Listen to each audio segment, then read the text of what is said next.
પણ અમુક અમુક જે વહેલા ઉઠવાની ટેવવાળા સંતો હતા એને ખબર પડી કે મહારાજ સ્નાન કરવા જાય છે, એટલે એ બધા ઉઠી ઉઠીને મહારાજની પાછળ ગયા અને એમને બેસતા વર્ષને દિવસે ભગવાન સાથે સ્નાન કરવાનો અણમોલ અવસર પ્રાપ્ત થયો. જો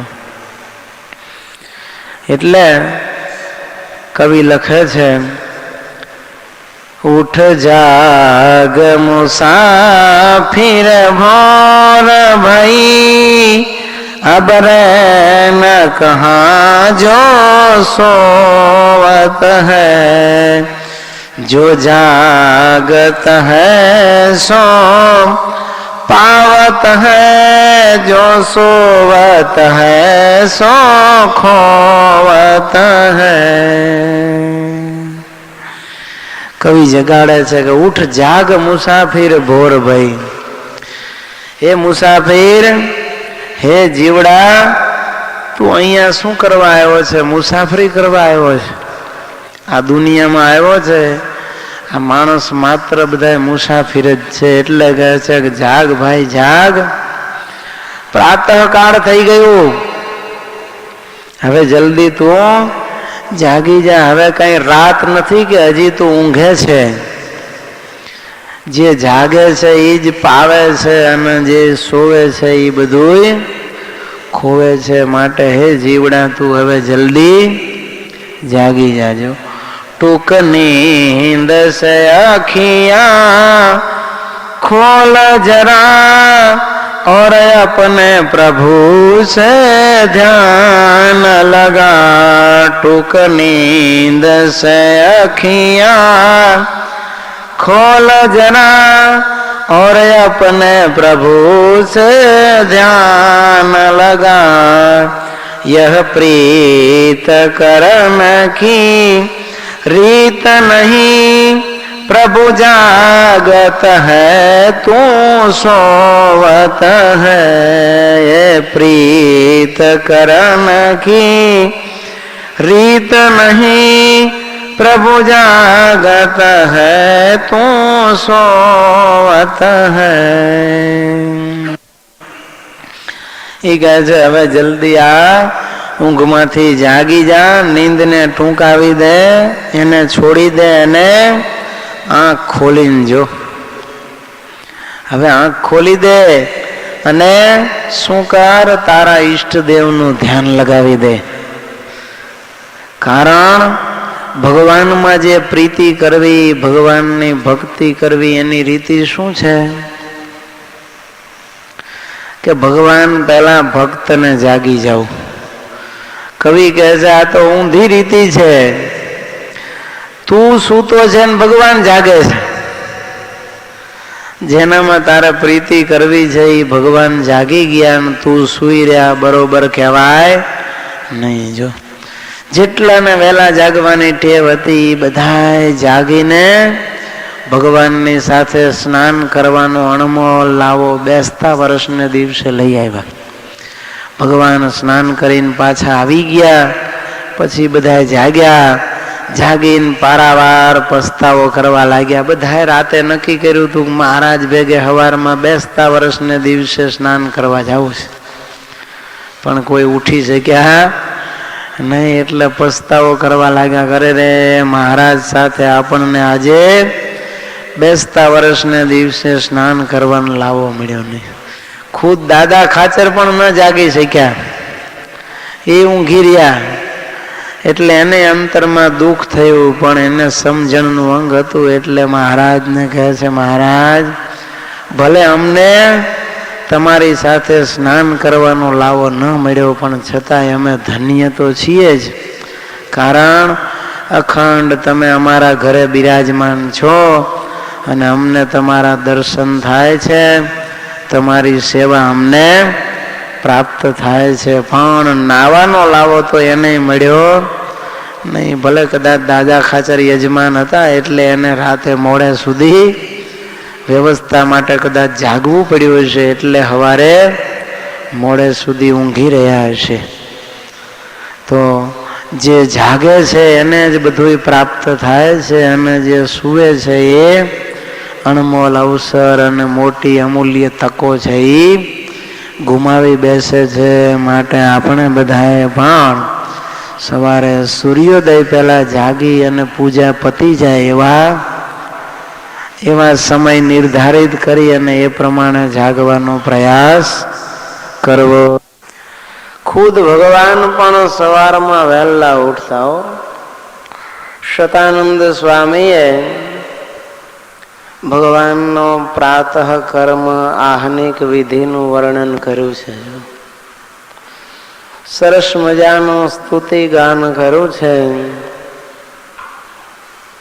બ્રહ્મે મુહૂર્તે શયનં ઉત્થાય નિજ સ્વરૂપં હૃદય ચિંતયિત્વા.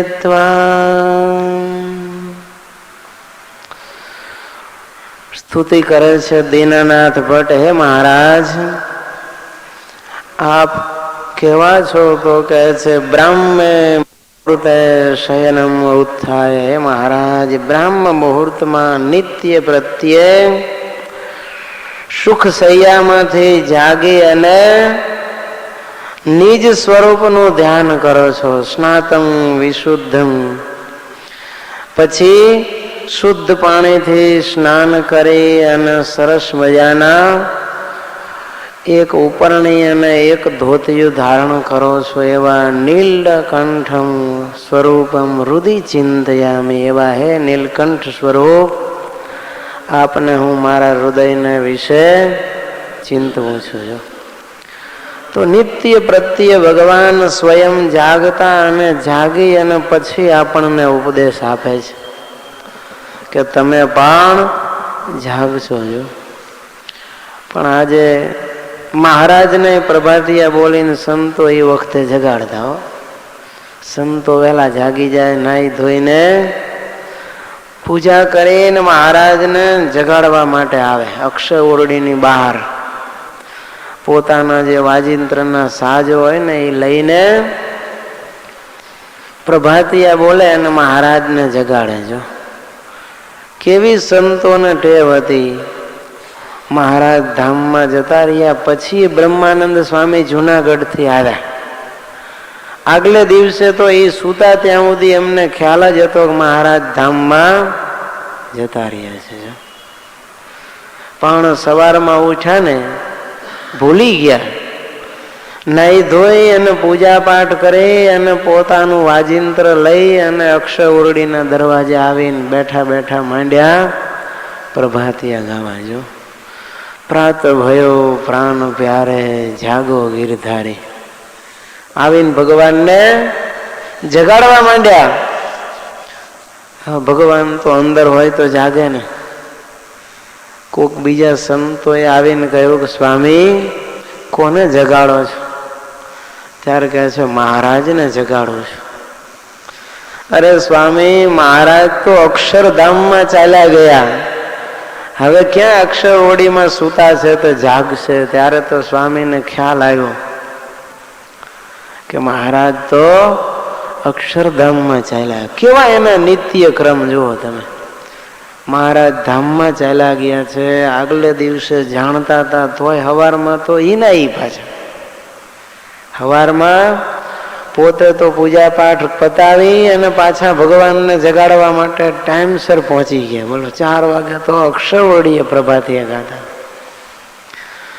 તો આ બધા મહાપુરુષો અને ભગવાન એ આપણને શીખવાડે છે કે બ્રાહ્મ મુહૂર્તમાં જાગી જવું છે. આજે ઘણા એના મા બાપ છે એ પ્રભાતિયા બોલીને દીકરાને જગાડતા હોય. ના જાગે એટલે પ્રભાતિયા ગાવા પડે, પણ એમાં ફેર હોય. પ્રભાતિયા આજ વાલીઓની પરિસ્થિતિ આ છે. જો મા બાપની કેવા પ્રભાતિયા ગાય ખબર? પ્રાત થયો ને પંખી બોલ્યા, એ જાગો જીવ લેનારા રે.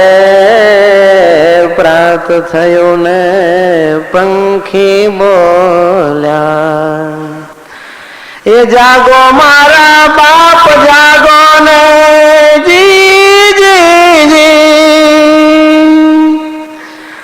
જાગો મારા બાપ જાગો ને, મારું લોહી પીનારા રે, જાગો મારા બાપ જાગો ને, એ મારું લોહી પીનારા રે, પ્રાત થયું ને પંખી બોલ્યા. બાપ કહે સુણ બેટા મારા, સૂર્ય આકાશે ચડ્યો રે, બાપ કહે સુણ બેટા મારા, સૂર્ય આકાશે ચડ્યો રે, જાગો કુંભકર્ણના ભાઈ, સોનાના થયા નડિયા રે, પ્રાત થયો ને પંખી બોલ્યા. છોકરા જાગતા ન હોય ને પછી બાપા બિચારા બીતા બીતા જગાડે. હો,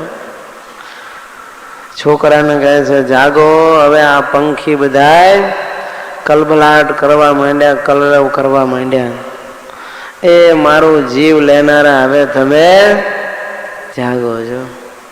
હાથ જોડીને બાપ હોય દીકરાને શું કે ખબર, હે મારા બાપ હવે ઉઠો. છોકરાને બાપા છે એ બાપ કે લ્યો મારું તો લોહી પી ગયા, હવે મહેરબાની કરીને જાગો. તોય છોકરા કહે છે હજી ઘડી ખુવા દો ને, હજી તડકો નથી આવ્યો. એટલે કહે છે કે બાપ કહે સુણ બેટા મારા, સૂર્ય આકાશ, હવે તો સૂરજ આકાશમાં અધર આવી ગયો. સ્વામી ઘણી વાર વાત કરે ને, ઘણી આમ જોવે હોળમાંથી મોઢું કાઢીને, સોનાના નડિયા થયા તો જાગીએ. સવારમાં જે સૂરજ ઉગે ત્યારે એનો સિંધુડો વર્ણ હોય જો, એટલે સૂર્યપ્રકાશ આવે સોનેરી કલર સરસ આમ નડિયા ઉપર જગે.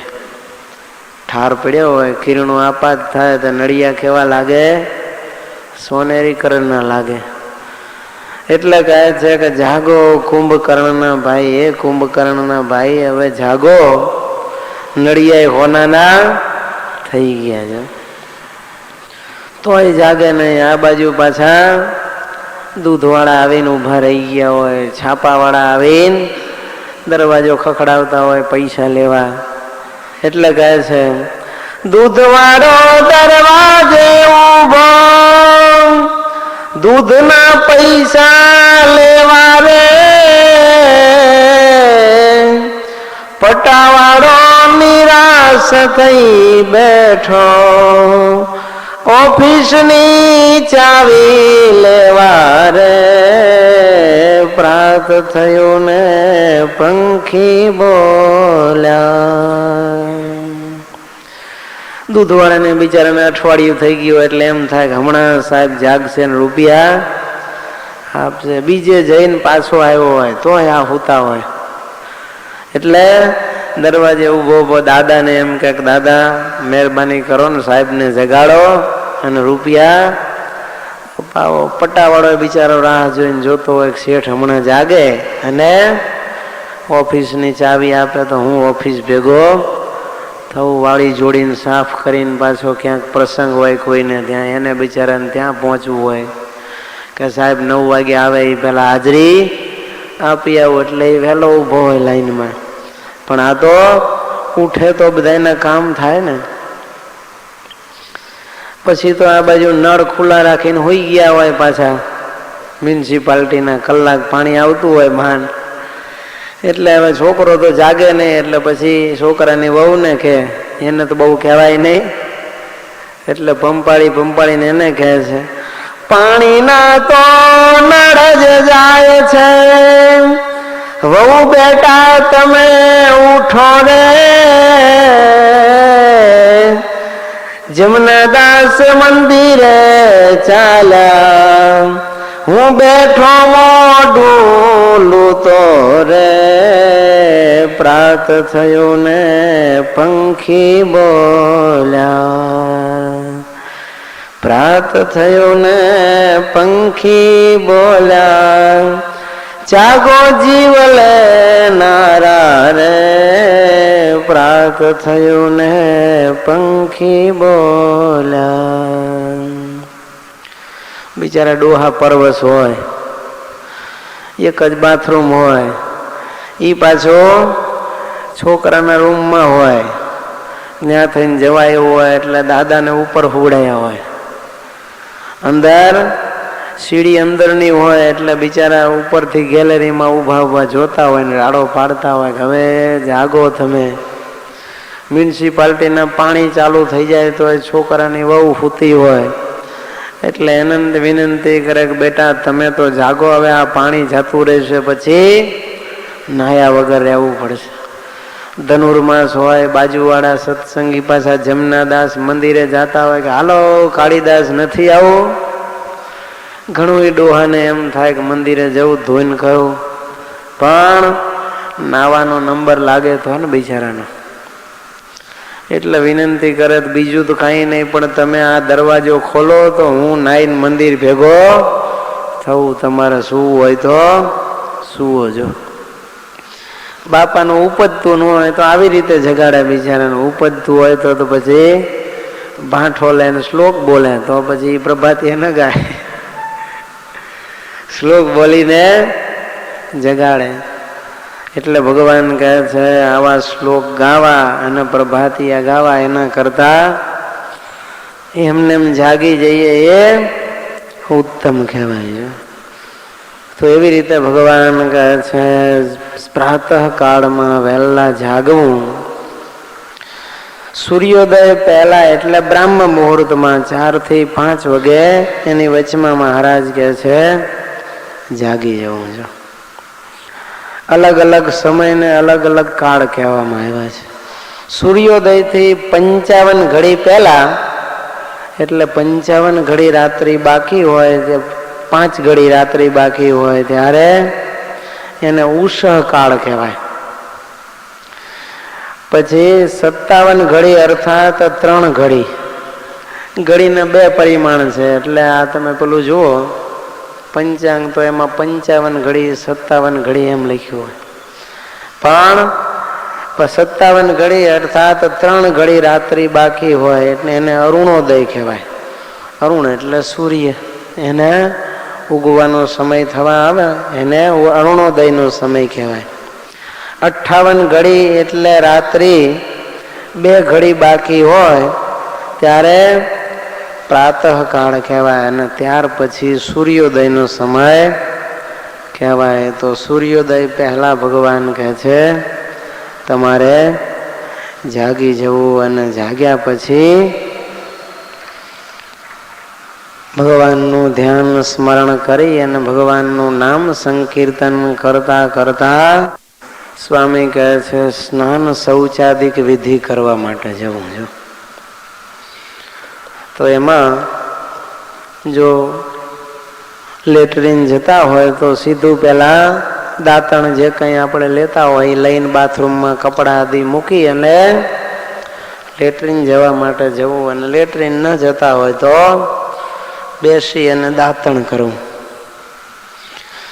દાંતણ પણ 12 આંગળનું, 10 થી 12 આંગળનું રાખવું. લીલા બાવળનું, દેશી બાવળ જે કહીએ એનું દાંતણ ઉત્તમ છે. ઘણા લીમડાના દાંતણ પણ કરતા હોય છે, અથવા તો બીજા એવા દૂધવાળા જે વનસ્પતિના દાંતણ પણ લઈ શકાય, પણ ઉત્તમ તો બામણનું દાંતણ કહેલું છે. એટલે ટચલી આંગળી જેટલું જાડું, બહુ જાડું નહીં, અતિશય પાતળું પણ નહીં, એવું દાંતણ.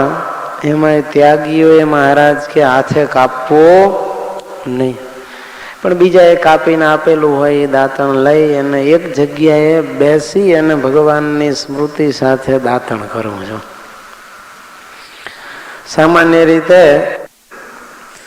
આમાં કોઈ માનતા જ નથી. દાંતણ કરતા કરતા હાથમાં છાપવું હોય, ગેલેરીમાં આટા મારતા હોય, દાંતણ કરતા કરતા હાથમાં બ્રશ હોય અને દૂધ લેવા આવે લોકો એમને એવા હાથે, તો દાંતણ તો મહારાજ કહે છે એક જગ્યાએ બેસીને જ કરવું, અથવા તો હવે વોશ બેઝિન હોય છે તો ઊભા રહીને કરવું. ચોકડી હોય, બાથરૂમ હોય તો બેસી અને દાંતણ કરવું. જો આવી રીતે દાંતણ ન કરીએ અને આડાવડા ડાંફોડિયા મારતા હોય, રખડતા હોય. ગાંધીનગરમાં એકવાર બની ગયેલી સત્ય ઘટના. એક ભાઈ આવી રીતે હવારમાં જાતા હશે, મોઢામાં દાંતણ બ્રશ ઘાલેલું, બ્રશ કરતા કરતા ડાંફોડિયા મારતા મારતા દૂધ લેવા જતા, દૂધની થેલી. એ તો ચોકમાં ઊભો રહે ને, 4 રસ્તા 3 રસ્તા જ્યાં હોય ત્યાં એનું કાઉન્ટર હોય. આડો ઓળો ડાફોડિયા મારતો મારતો જતો હોય છે, એમાં ધ્યાન ન રહ્યું. ફૂટપાથ ઉપર ચાલતા ચાલતા લાઇટના થાંભલા સાથે ભટકાણો. એટલે સીધું બ્રશ અંદર તાળવામાં ઘૂસી ગયો અને ત્યાં મરી ગયો.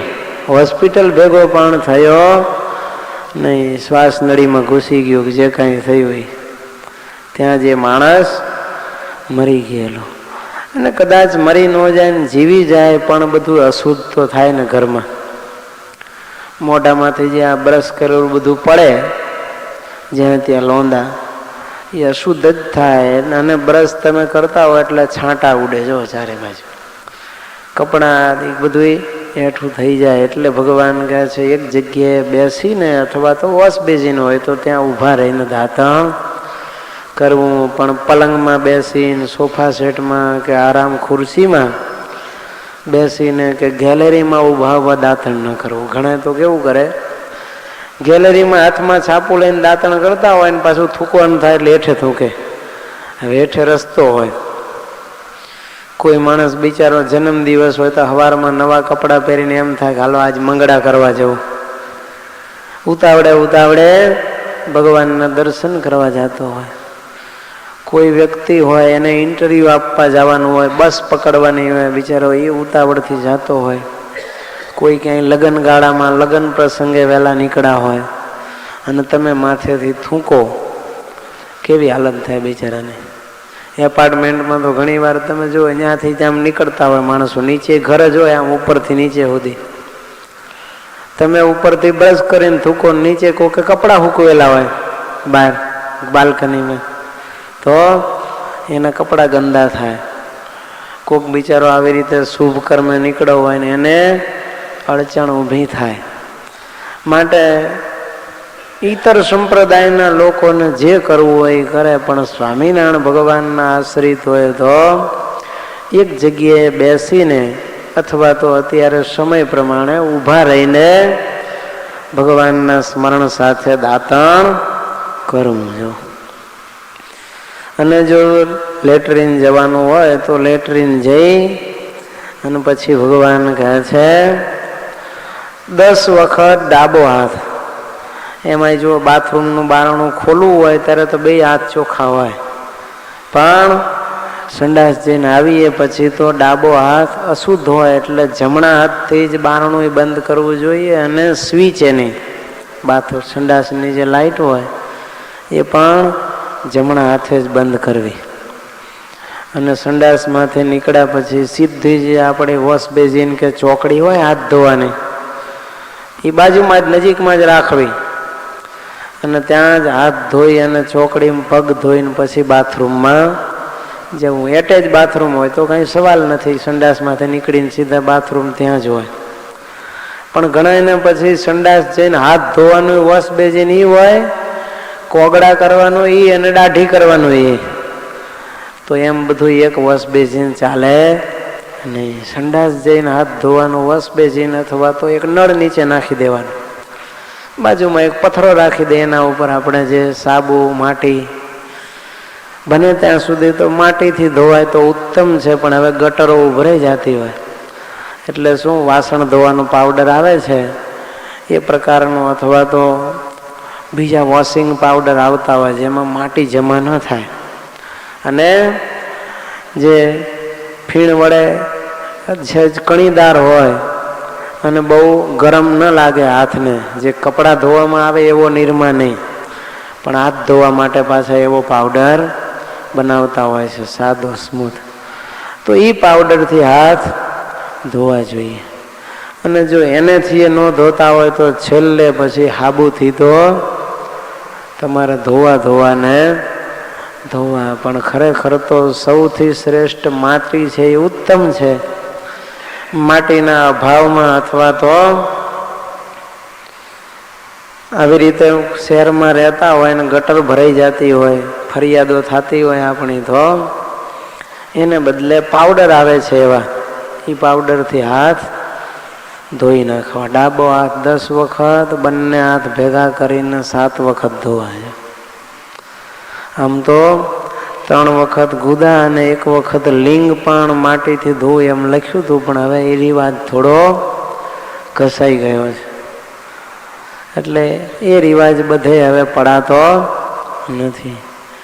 તો હાથ આવી રીતે શુદ્ધિ કરી અને પછી 3 વખત બંને પગ ઉપર માટી નાખી અને એકબીજા પગથી ઘસી અને 3 વખત પગના તળિયા ધોઈ નાખવાના, પંજાન તળિયા. કારણ કે બાથરૂમ સંડાસમાં ત્યાં પણ છાંટા ઉડે અને તળિયા અશુદ્ધ થાય, એટલે એને પણ 3 વખત ધોઈ નાખવાનું. શાસ્ત્રમાં એમ લખ્યું છે કે બ્રહ્મચારીઓએ પગ ઘસવા નહીં, પણ આ પગ ધોવામાં ઘસે એમાં બાદ ને. એ સિવાય અમસ્તી ટેવ હોય ઘણાને આવી, તો એક તળિયા ઉપર, એક પગ ઉપર બીજું તળિયું ઘસે, એમાંથી પણ શું થાય? વિકાર જન્મે એમ કહે છે. દેડકા ઉપર વૈજ્ઞાનિકોએ સંશોધન કરેલું, તો એમાં એમ લખ્યું કે આ કામ વિકારના કેન્દ્રો છે ને એ દેડકાના પગના તળિયામાં ગાદીમાં આવેલા છે. એટલે બ્રહ્મચારીઓ માટે એના ધર્મમાં એમ લખ્યું કે એને પગના તળિયા ઘસવા નહીં. પણ સંડાસ જઈ અને પગ ધોતા વખતે જે આવી રીતે માટી નાખીને પગના તળિયે એકબીજા ઉપર ઘસવામાં આવે એમાં કંઈ બાદ નહીં, એ સિવાય ન ઘસવા એમ કહે છે. તો એ પ્રમાણે 3 વખત પગની શુદ્ધિ કરી અને જો આપણે ચાલવાનો રસ્તો એવો હોય તો સંડાસમાંથી નીકળીને વોશ બેસિન સુધી જઈએ, એ બધી જગ્યા પછી અશુદ્ધ થઈ જાય, એટલે અહીંયા પાણીની ડોલ નામી દેવી, એટલે એ રસ્તો એટલો ધોવાઈ જાય. જો એટેચ હોય તો કંઈ સવાલ નથી, બાજુમાં જ હોય અને બાથરૂમ જુદું હોય, ત્યાંથી પગ ધોઈને પછી બાથરૂમમાં જતા હોય તો વાંધો નહીં. નહીંતર પગ ધોયા વગર જેટલી જગ્યામાં ફરો ત્યાં બધે પાણી નાખીને ધોઈ નાખવું જોઈએ. પાણીથી શક્ય ન હોય તો પછી 2 વાર પોતા કરી નાખવા જોઈએ, એટલે એ જગ્યા શુદ્ધ થઈ જાય. ઘણાને આવું હોય, બધું રસોડામાં બહાર સીડી નીચે સંડાસ હોય અને નાવાનું બાથરૂમ અંદર હોય, એટલે ત્યાંથી સંડાસ જઈ રસોડા હોરા થઈને બાથરૂમમાં, પૂજા રૂમ પાસે બાથરૂમ હોય, તો શક્ય હોય તો આ બાથરૂમ સંડાસ બધા નજીક એક બાજુ કરી દેવા, જેથી કરીને બીજે ક્યાંય સંડાસવાળા પગે ફરવાનું થાય નહીં, એટલે બીજી જગ્યા અશુદ્ધ ન થાય. અથવા તો ચોકડી ને બધું હોય ત્યાં આપણે આ હાથ પગ ધોવાની વ્યવસ્થા કરી રાખવી જોઈએ. તો એ પ્રમાણે હાથ પગની શુદ્ધિ કરી પછી જે નાવાનો નળ હોય એને આપણે પાવડર કે માટીથી માંજી ચોખ્ખો કરી અને કોગળા કરવા જોઈએ. 12 થી 15 કોગળા કરીએ એટલે મુખની શુદ્ધિ થાય. અને ત્યાર પછી દાંતણ કરવાનું. અને દાંતણ કરીએ એમાં પણ મેં કહ્યું એમ બેઠા બેઠા ભગવાનની સ્મૃતિ સાથે દાંતણ 10 થી 12 આંગળ લાંબુ હોય, અથવા તો હવે અત્યારે બધા બ્રશ કરતા હોય છે, ટૂથપેસ્ટ વાપરતા હોય કે ટૂથ પાવડર વાપરતા હોય. ઉત્તમ તો દાંતણ જ છે, પણ દાંત ઘણાના સડી જતા હોય, ડૉક્ટરે આવું ભલામણ કરી હોય કે તમે બ્રશથી, કોલગેટ કે જે કંઈ વાપરતા હોય એનાથી બ્રશ કરજો ટૂથપેસ્ટથી. તો ટૂથપેસ્ટ છે એમાં પણ જોવું એવા આપણે ન વાપરવા લાયક પ્રાણીજન્ય પદાર્થો આવતા હોય, પ્રાણીજ પદાર્થો જેને કહેવાય, તો એવા ટૂથપેસ્ટ કે ટૂથ પાવડર વાપરવા નહીં. ઘણા એમાં તમાકુ આવે, ઇફકોમાં લગભગ આવે છે, તો એનાથી શું દાંતણ કરે એટલે દાંતણ કરવા મજા આવી જાય. જેને દાંત દુખતા હોય ને એને ખાસ આ લોકો તમાકુવાળી ટ્યુબ ભલામણ કરતા હોય ટૂથપેસ્ટ. પણ આપણે તો સત્સંગી કહેવાય એટલે તમાકુવાળી ટૂથપેસ્ટ વાપરવી નહીં. ઘણા બજરથી દાંતણ કરે, છીકણી હાથ ફોટા. ગામડામાં દાંત આવલા બીડીયું પી પીને તમાકુ ખાઈ ખાઈને પછી કવતા હોય, દુખતા હોય, હલતા હોય ને, એટલે દેશી ઈલાજ એ લોકોનો. હવે તો ઓછું થઈ ગયું હોય છે, પણ નાના હતા ત્યારે બધા કરતા આવા દાંતણ. તો દાંત દુખતા હોય, કવતા હોય એટલે બજરનું દાંતણ કરે. દાંતણની અંદર હાથમાં બજર લે, આપણે જેમ ટૂથપેસ્ટ પાવડર લઈએ એવી રીતે, અને એ બજરથી દાંતણ કરે. તો દાંત દુખતા હોય તો આપણે છીકણીથી દાંતણ કરવા નહીં. એવા પદાર્થો જે મુખમાં ન ખાવા લાયક, ન ઘાલવા લાયક પદાર્થો વાપરવા નહીં. પણ આયુર્વેદિક ટૂથપેસ્ટ વાપરવી એમાં લગભગ કંઈ આવું આવે નહીં. અમર ને વિકો વજ્રદંતી ને એવી આવે છે. જો સત્સંગીઓએ વાપરવી હોય તો બને ત્યાં સુધી એવા આયુર્વેદિક ટૂથપેસ્ટ કે ટૂથ પાવડર વાપરીએ તો એમાં બીજા પદાર્થો આવવાની સંભાવના રહે નહીં. પહેલાં એવું કહેતા હતા કોલગેટ છે એ બધું એમાં હાડકાનો પાવડર નાખે, કેલ્શિયમ. સાચું ખોટું ભગવાન જાણે, પણ એવી વાત અમે સાંભળેલી. તો એ કોલગેટ ને એવા આપણે જે દ્વિધા વાળા પદાર્થો હોય એ ન વાપરવા. અને આપણને ખબર હોય કે આ 100% શુદ્ધ છે, તો દાંતણને બદલે જો ટૂથ પાવડર કે ટૂથપેસ્ટ વાપરતા હોય તો એ પદાર્થોથી આપણે બ્રશ કરવું. જો ઘણા પાછા આખા ઘર વચ્ચે બ્રશ ને ઉલિયું એક જ રાખે, એવું પણ ન કરવું. બ્રશને ઉલિયા બધાના અલગ હોવા જોઈએ. ટ્યુબ એક ચાલે, કારણ કે એમાંથી જ કાઢી લેવાનો હોય, પણ બ્રશ ને ઉલિયા બધાને સેપરેટ હોવા જોઈએ.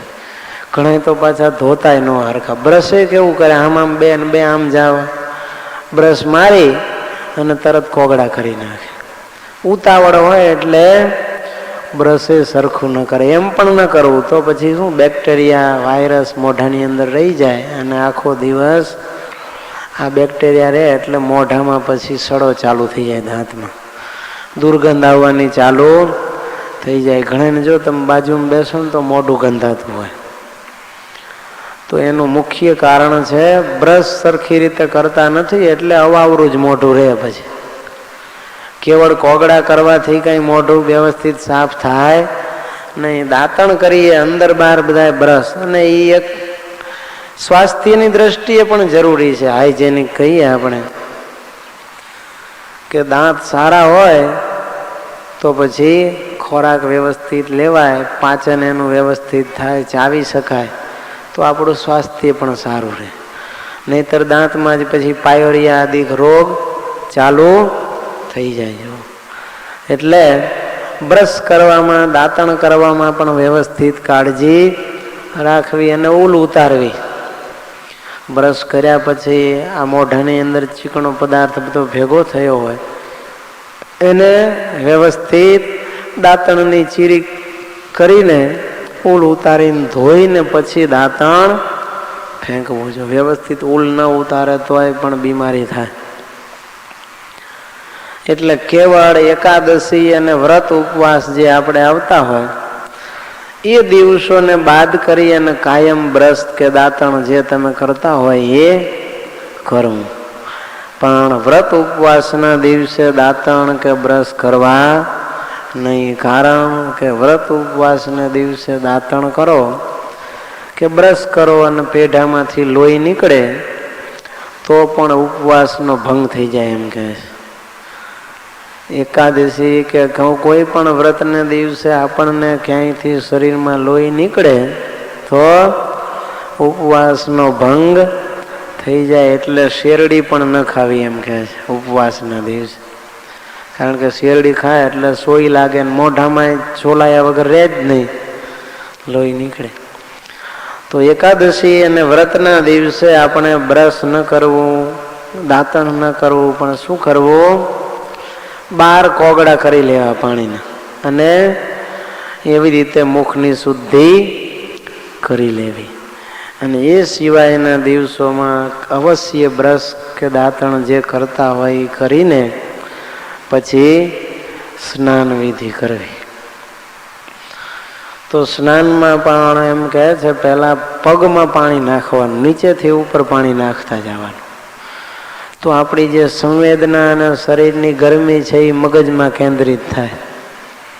જો ઉપરથી પાણી નાખે તો મગજમાંથી બધું નીકળીને શરીરના તળિયે બધું ચાલુ જાય. એટલે પહેલા પગ પલાળી, પછી શરીર પલાળીને પછી માથું પલાળવું. એમ ઘણા વૈજ્ઞાનિકો, સાયન્ટિસ્ટો, ડોક્ટરો ભલામણ કરે છે અને આધ્યાત્મિક લોકો પણ આવું કહે છે.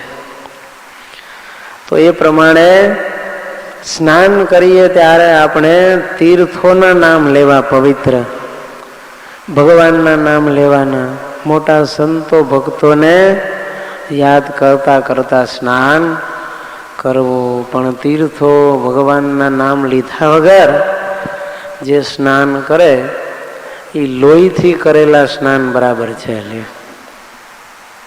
એટલે સ્નાન કરતી વખતે પણ ભગવત સ્મરણ અવશ્ય રાખવું જોઈએ. જો એક વખત મહારાજ બધા કાઠીઓને લઈ અને સૌરાષ્ટ્રમાં જતા હશે, બપોરના 1:30-2 વાગ્યાનો સમય, ઉનાળાનો ધોમધખતો તાપ અને ફર્સ્ટ ક્લાસ નદીમાં ચોખ્ખું પાણી ચાલુ જાય.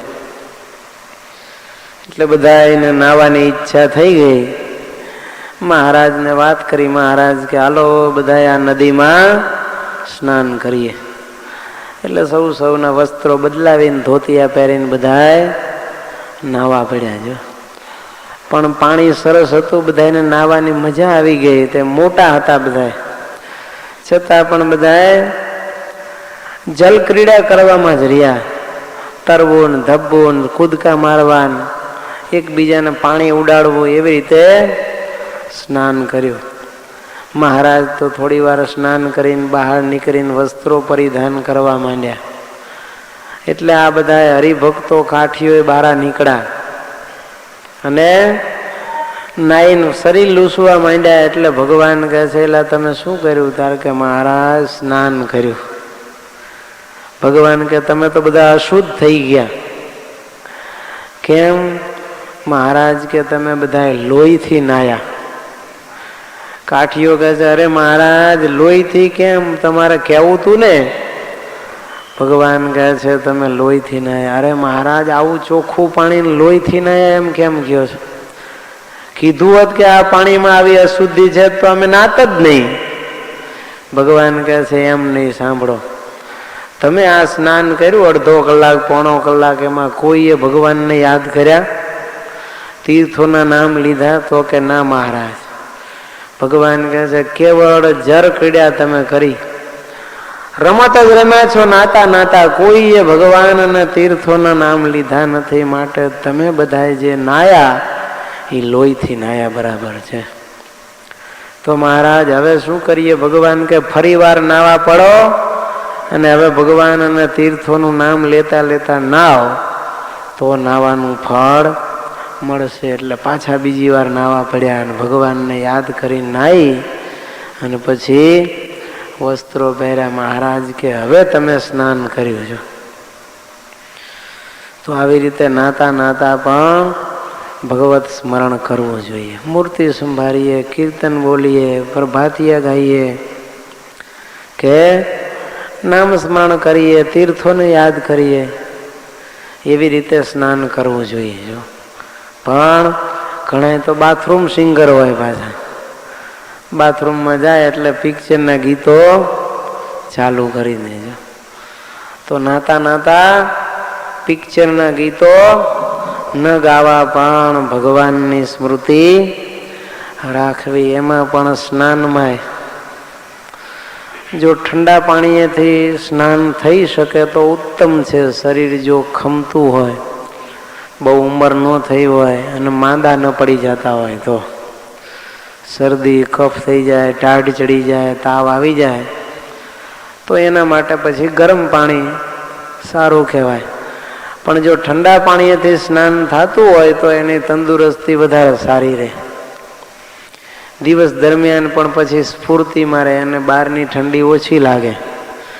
પણ બીમાર પડી જતા હોય તો એને ગરમ પાણીથી નાહવામાં પણ કંઈ બાદ નથી. પણ શ્રેષ્ઠ તો ઠંડુ પાણી કહેવાય. એમાંય નદી, સમુદ્ર, તળાવ એના પાણીમાં જે સ્નાન કરવું એ બધું છે ઉત્તરોત્તર. જો ઘરમાં નાય બાથરૂમમાં એના કરતા બહાર નાય ઉત્તમ છે. નાનકડું તલાવડું હોય એના કરતા મોટા સરોવરમાં નાય તો ઉત્તમ.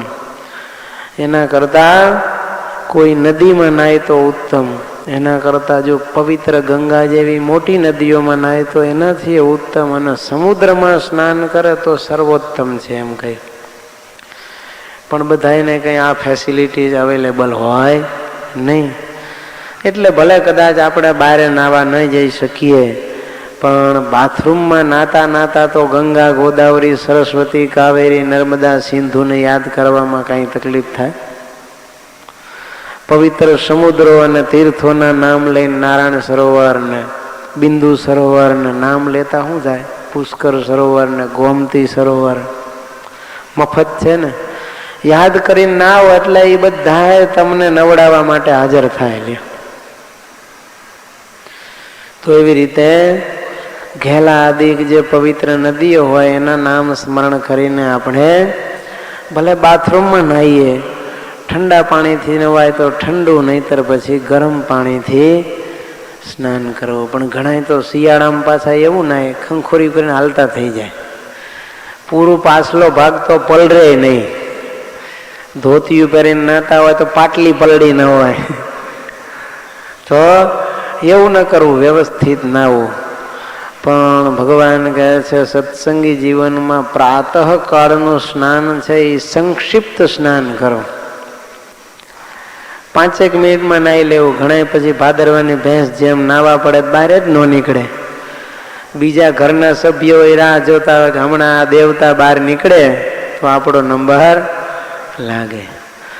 એટલે શું કરવું? સવારમાં ઝડપથી સ્નાન કરવું. પણ એવી ઝડપ નહીં કે આપણું શરીર પલળે નહીં. વ્યવસ્થિત રીતે, પણ ઝાઝો ટાઈમ ના કાઢવો. એટલે સવારમાં દાઢી કરવી નહીં અને સાબુદાન સવારમાં ન નાવું. ઘણા સવારમાં જ બાથ લે, પછી સાબુદાન આખું શરીર ઘસીને નાય, દાઢી કરે, એમાં અડધો પોણો કલાક નાવામાં બગાડી નાખે. પછી કાપ ક્યાં આવે? બધો પૂજામાં. એટલે ભગવાન ના પાડે. એક તો પૂજામાં કાપ આવે અને બીજું બીજા લોકોને નાવાનો નંબર ન લાગે.